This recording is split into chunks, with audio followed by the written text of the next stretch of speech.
I'm Keith Olbermann, and this is The Resistance. Trump couldn't make a deal on health care, but Michael Flynn might have made a deal with the FBI. The Russia story continues to grow grimmer and bigger and deadlier, like a funnel cloud moving like a living thing out at the horizon. The word treason has been invoked now by the unlikeliest of sources. By process of elimination, it seems as if Flynn, or somebody else from the Trump gang, may be ready to testify against the rest of them. The White House seems to be setting up Flynn, and maybe a second guy, as its scapegoats, and the chairman of the House Intelligence Committee has been engulfed in a full, week-long spasm of panic. Part by part. That's a hell of a statement. I couldn't just make that statement, even just as commentary. But that was one man's comment when he retweeted the McClatchy News report that FBI investigators probing Russian sabotage of the presidential election were now looking to see if Breitbart, InfoWars, and maybe other American right-wing sites were knowingly involved in Russian cyber operations. Quote, FBI uncovering evidence of treason, there is no other word for it. Who wrote that? Professor Richard W. Painter of the University of Minnesota Law School, who from February 2005 until July 2007 was President George W. Bush's chief ethics lawyer. He uses the word, quote, treason, unquote. He also used it 6 other times. Like after the CNN report that the FBI is culling through evidence that Trump associates communicated with suspected Russian operatives to possibly coordinate the leaks damaging to the Clinton campaign, or Friday after a different Politico article. Despite mounting evidence of collusion and treason, President Trump is still spouting the Kremlin line. So, to cite the full quote from the 16th century British courtier and author John Harrington, treason doth never prosper, what's the reason? Why, if it prosper, none dare call it treason. None dare call it treason, except the ethics lawyer for President George W. Bush. So you are probably okay using the term. So there's a good chance you may have committed some light treason. What should you do now? To once again paraphrase the former NSA and Naval War College figure John Schindler, first ones to make a deal usually get the lightest prison sentences. Friday, security expert, Harvard lecturer, somebody I was proud to help bring to MSNBC, Juliette Kayyem, put together 3 mildly interesting facts and realized that one other name was missing, and that name and why it was missing was way more interesting. Former Trump campaign manager Paul Manafort volunteered for a limited interview with the House Intelligence Committee and said he'd talk to the Senate Intelligence Committee too. Longtime Trump stooge Roger Stone demanded to make an appearance before the House Intelligence Committee. The second man ever named by Trump as a foreign policy advisor, Carter Page, also said he would talk to the House Intelligence Committee. Monday morning, the New York Times revealed Jared Kushner, whose best known skill is that he has survived being Trump's son-in-law, has been asked to testify to the Senate Intelligence Committee. But as Juliette Kayyem realized, the other key actor in whatever the Trump-Russia dance of deceit really is, he hasn't said boo about testifying anywhere. General Michael Flynn. Thus, says Juliette, the question in the intelligence and security circles in which she travels is increasingly becoming, could Flynn be cutting a deal with the FBI? Flynn, of course, was briefly the national security advisor until it turned out not only that so many wild reports about him and foreign governments were true, but that some of them were sanitized versions of true. But then it turned out he was also on the Trump campaign team and the Turkish payroll simultaneously.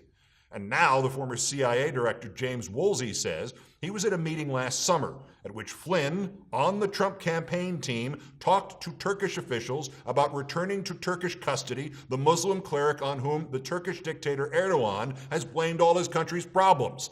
And you can translate that statement as kidnap a legal resident of the United States from his home in Pennsylvania and then take him to imprisonment and or death in Turkey. Making a deal to flip and tell all he knows about Trump or whoever might be Flynn's only way out now, since he could be charged with some traitorous offenses involving 2 different foreign countries. His reaction to the story that he might have made a deal, his spokesman told a reporter, Flynn is not, quote, responding. As Humphrey Bogart cooed to Mary Astor in The Maltese Falcon, don't be shilly, you're taking the fall. Funny that Juliet Kayyem would wonder whether Mike Flynn may have made a deal with the FBI. Seen this blood-curdling cover of the Trump-friendly tabloid The National Enquirer? Trump catches Russia's White House spy. How he tricked the bungling FBI. 23 agents have infiltrated Congress, federal bureaus, and the military. Spoiler alert, they mean General Michael Flynn. But there are plenty of buses under which plenty of the Trump-Putinistas can be successfully thrown. The Associated Press story that Paul Manafort signed a $10 million contract in 2006 with a Russian oligarch, the deal Manafort said would, quote, greatly benefit the Putin government. The Trump government had already been distancing itself from Manafort, downplaying his efforts with the campaign, saying he was somebody who played a very limited role for a very limited amount of time as somebody only there to count delegates. Paul Manafort was Donald Trump's second campaign manager. All that is missing for Paul Manafort now is the bus. And remember what Mom always said, never run for the bus, there will always be another one. And lastly, in American politics, we have seen guilty suspects panic and innocent suspects panic and vindicated suspects panic, but not since Ken Starr have we seen somebody who is, in effect, the prosecutor panic. Devin Nunes, chairman of the House Intelligence Committee, is acting like a guy who is about to flee the country. He told the media he had some kind of intelligence information that somehow backstopped Trump's wiretapping hoax, and he possibly violated the law just by saying that to the media. He then took that information to Trump like a prosecutor, handing over evidence to a defendant, or at least the associate of a defendant, possibly violating the law again. He explained he did this amazingly stupid thing because Trump had been, quote, taking a lot of heat in the media. He did this before sharing any of whatever the intel was with the rest of his own committee. He had to apologize to his own committee. He then was unable or unwilling to deny that this information that supposedly supported Trump originated with Trump. And then the Daily Beast quoted 3 unnamed committee officials and a former national security official who said that the night before all this started, Nunes was in an Uber with a staffer. He got a call or a text or an email and immediately bolted out of the car. And though he later denied going missing, for hours it seemed nobody knew where he was. And Monday morning, it was reported Nunes was at the White House that day to meet his intel source. But his spokesman said that while, yes, he was on the White House grounds, he didn't go to the White House itself.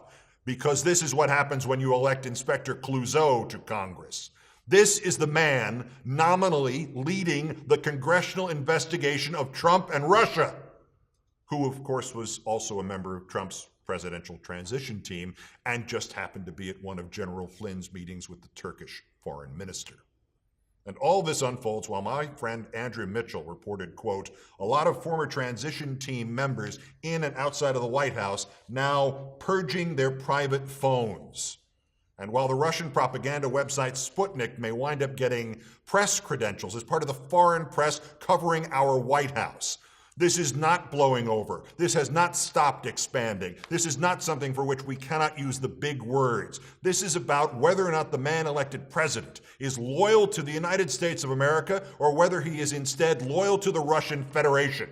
This is about, to quote George W. Bush's own White House ethics lawyer, to quote him each of the 7 times he has used the word, it is about treason, treason, treason, treason, treason, treason, and treason. Resist. Peace.